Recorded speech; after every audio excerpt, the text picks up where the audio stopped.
Hello students, I am continued with multiplication of integers. That is very interesting chapter of class 7. I am continued with the properties of multiplication of integers, and the first property is closure property. And you know very well that you have learned in the previous video that if a and b are two integers, then it's multiplied. When you take the product of these two, then its product is also an integer.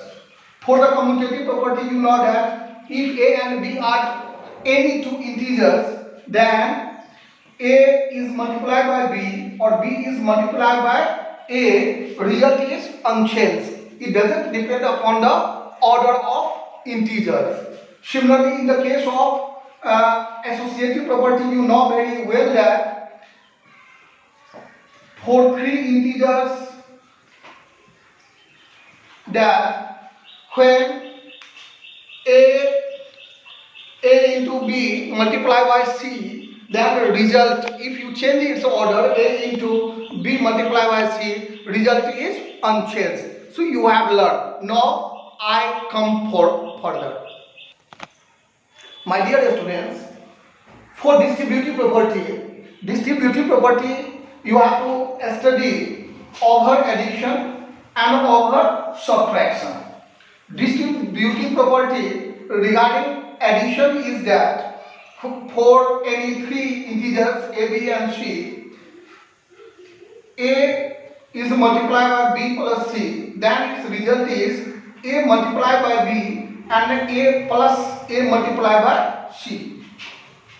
For example, I have just taken the three integers, a is equal to 2, b is equal to 5, c is equal to 3, and I have just put the value in LHS side and RHS side. And what I have just to get in both the cases, I have just to get 16 in each case.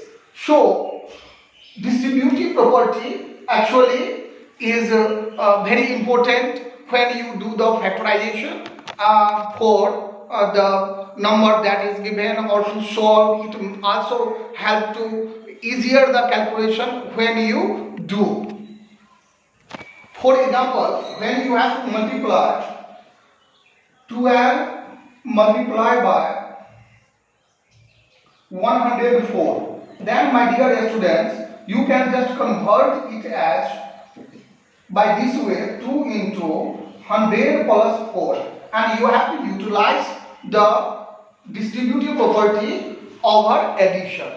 Similarly, you can see the distributive property over subtraction for any three integers a, b and c, and distributive property over subtraction is that a into multiplied by b minus c, then its result is a into b minus a into c. And it is also very important to solve the question. It makes our calculation easier, and it is utilized when such type of question has been given. 5 is multiplied by 96.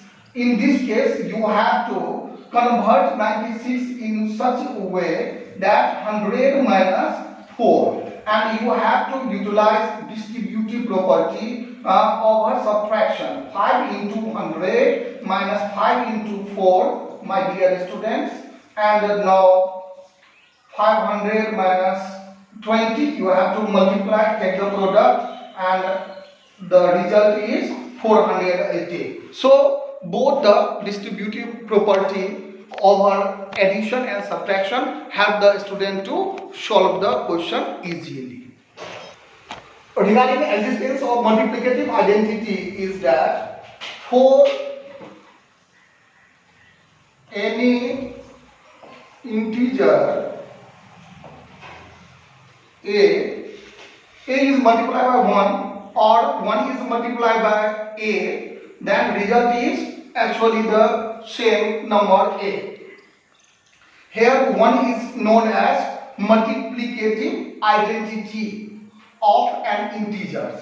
For example, when 4 is multiplied by 1 or 1 is multiplied by 4, result is 4. So here 1 is known as multiplicative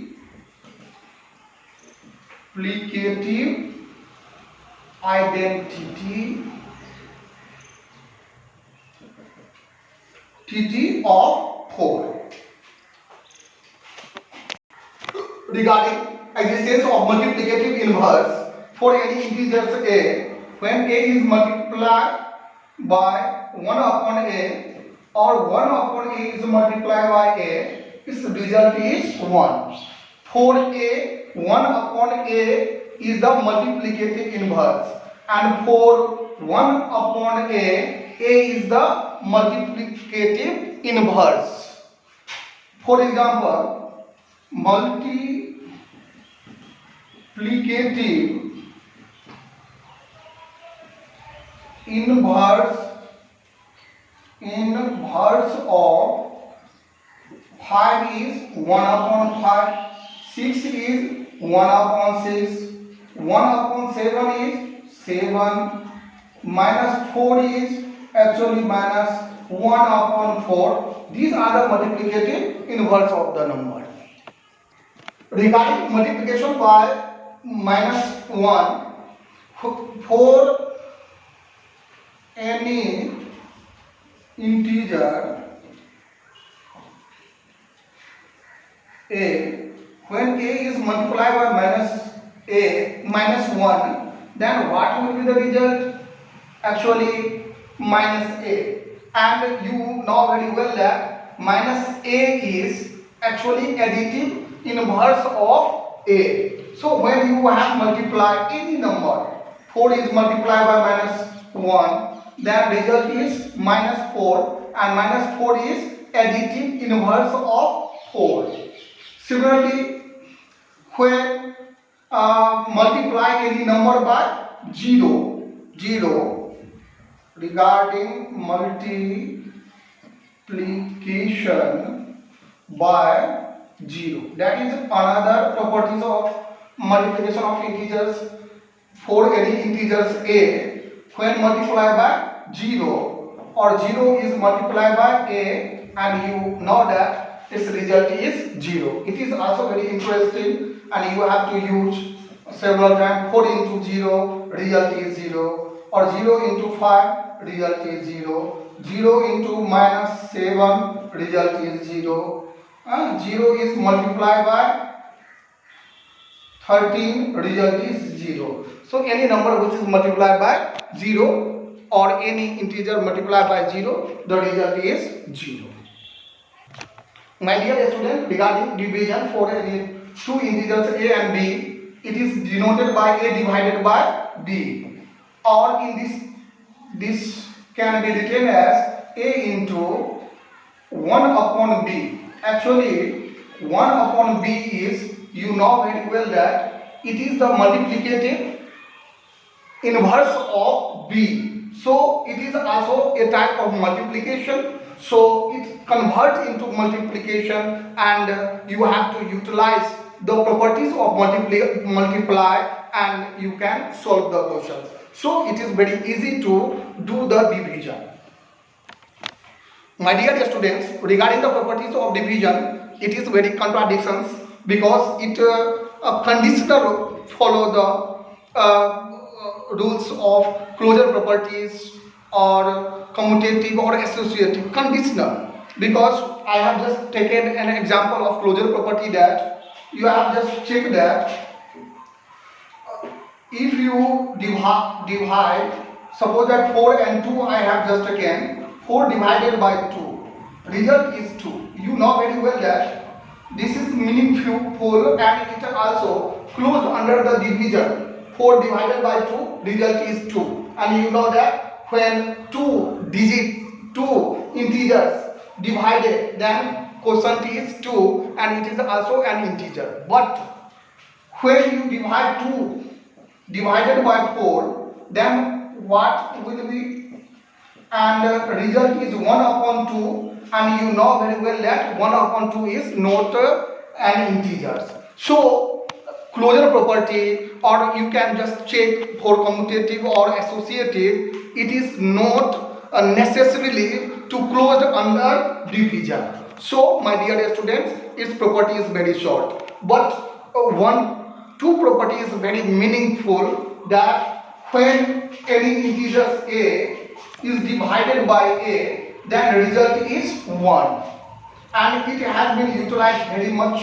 10 divided by 10, the result is 1. Similarly, the same number when you divide, then quotient is 1. Second one is when a number is divided by 1, then you know very well that result is the same number. 10 divided by 1, then result is 10. Third property is that is also utilized for integer very much. A divided by 0, then you know that any number which is divided by 0, it is not meaningful. Actually,